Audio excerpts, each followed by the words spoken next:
I have Brian Maughan, the commissioner from District 2 in Oklahoma County. Good to have you, Commissioner. Thank you, Scott.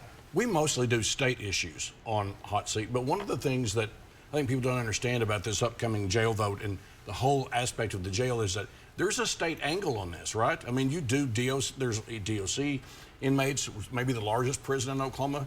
Why is this important to the whole state? Well, it's certainly become one of the largest mental health holding facilities, but that's de facto because there isn't really an alternative, and therefore, you know, there's a state interest in that because of where they may wind up going for some state institution.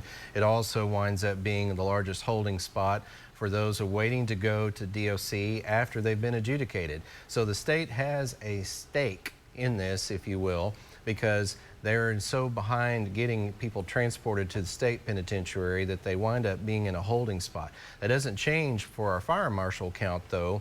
Even though they're not county inmates, they still wind up being a part of our count, which affects our daily jail population. Okay, so let's get to what's on the ballot in 2 weeks. One of the casualties of so much news lately is there's been very little coverage about this jail vote. But and there's been some improvements to the old facility, but virtually everybody we've interviewed on the mental health side has said that building's not going to work going forward. If the jail bond doesn't pass in the primary election, what's the future like?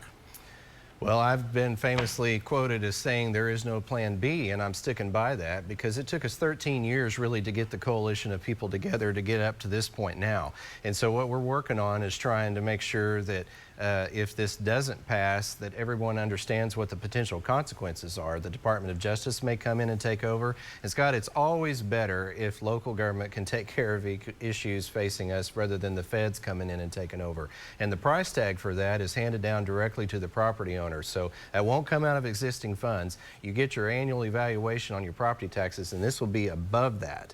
And so it could be a seismic hit economically for our entire community.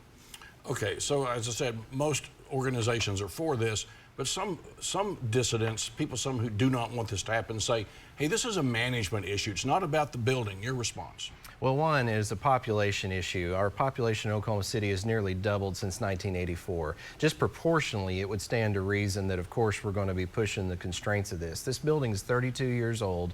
It's reached its end of life, even if it had been dealt with properly, which, of course, it hasn't been in terms of deferred maintenance and stuff like that. But management is stretched so thin because of the intrinsic design of this building. So it's being built so much more smarter in the new design that we've come up with, and therefore it'll not be as taxing on the labor and forces that the management have to rely on now just to cover so many bases with a 13-story high-rise. Okay, so some of the other stuff you see in the news, we still see people dying in that facility. We still see crime, jailers and whatnot getting corruption and whatnot.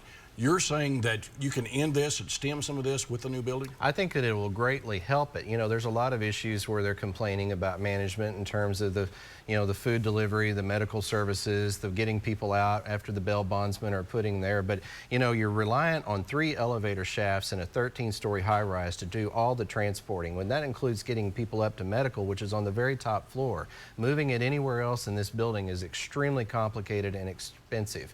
So, you know, just trying to get those things situated creates lots of ripple effects, and those are generally the complaints that you hear. So I think with the new design, we'll lessen a lot of that burden on the current staff, and you're going to naturally see an improved situation. All right, so we've got about 30 seconds left. The bond issues are going to raise taxes. What is the impact on voters and property owners in Oklahoma County? It renews the exact same rate that voters approved in 2008. That's 1.08%. So it keeps it exactly even. There's no decrease, there's no increase. And the fact that we're able to bring this forward and offer it to the taxpayers without having to go to them with a tax increase, with a sales tax proposal, is phenomenal. And it won't cover the entire cost of it with just the bonds, but your county leaders have been working for a couple of years, and we have a few more years still to do to pull within existing resources, use some of these ARPA funds that have been made available for the feds, and together we're going to make that. So we're not even asking the taxpayers to carry the full brunt of this with this proposal. Commissioner Brian Maughan, thanks for coming in and explaining this to us.